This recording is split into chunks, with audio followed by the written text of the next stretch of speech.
क्योंकि हाथे के दिहल कुछ ना खई रे पिया बोल मुँह के बन ले रे बन ले चिट्ठा बदली खिला के माथे मरल चले बन चिट्ठा बदली खिला के माथा मरल चले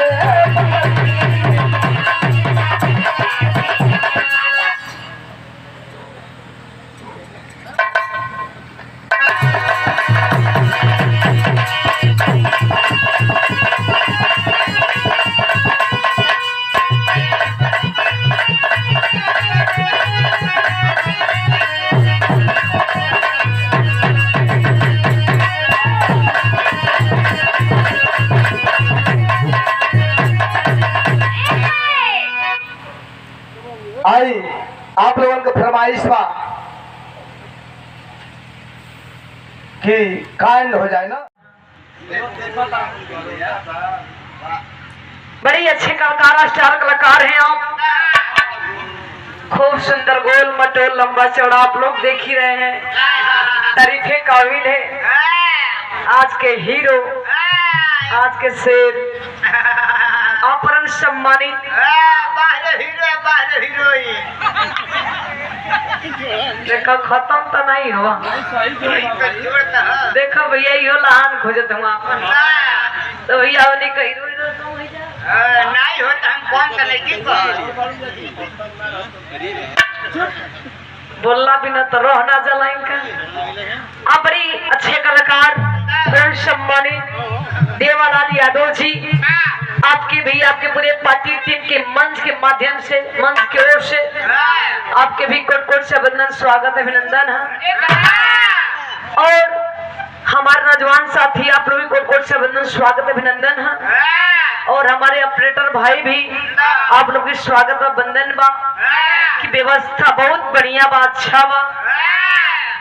और स्वागत करी में नवाजा गया पुरस्कार आप हमारे गार्जियन, हमारे धर्म के भाई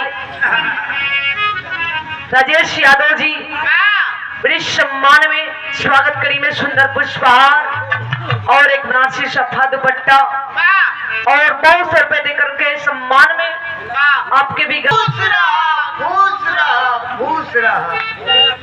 अरे बारे पानी आए पंच बताओ जला भैया हो कि जे ज्यादा चले ला हुए थक जाला, जे ज्यादा तेरे ला बाबू जी हुए को डूब जाला, जे ज्यादा बोले ला ओकरे कुछ गलती बोला जाला, बुझला।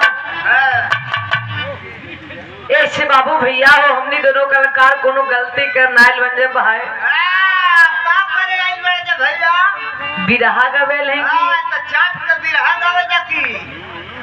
लेकिन गलती हो जाला। ये अपन परिवार बा, अपन महफिल बा, अपन समाज बा, अपन घर बाई हाँ। तो भैया उधर से गलती होके चाहे उधर से का बोलत हो तुम? गलती पर ढेले फेंकाला ट्यूबलाइट बुता दिया भैया हम बाबूजी हमनी दोनों का कार का माफ कर दिया अपन बेटी भाई समझ करके। अभी भैया के बिगी है जो ऊपर की बड़ा चिकन चाकन हो पर पड़ती तो हरे जाई। देखत है आप लोग न बुझाता मलकाइन का पारे पर समझ ठोक देले बाड़ी। अरे दा वाह रे वाह रोह नहीं भेजा दिन का बोला लगना जे भैया। अपन जो देखे कोनो शुभ कार्य होकर से पहले बाबूजी तनी भक्ति भजन हो जाए।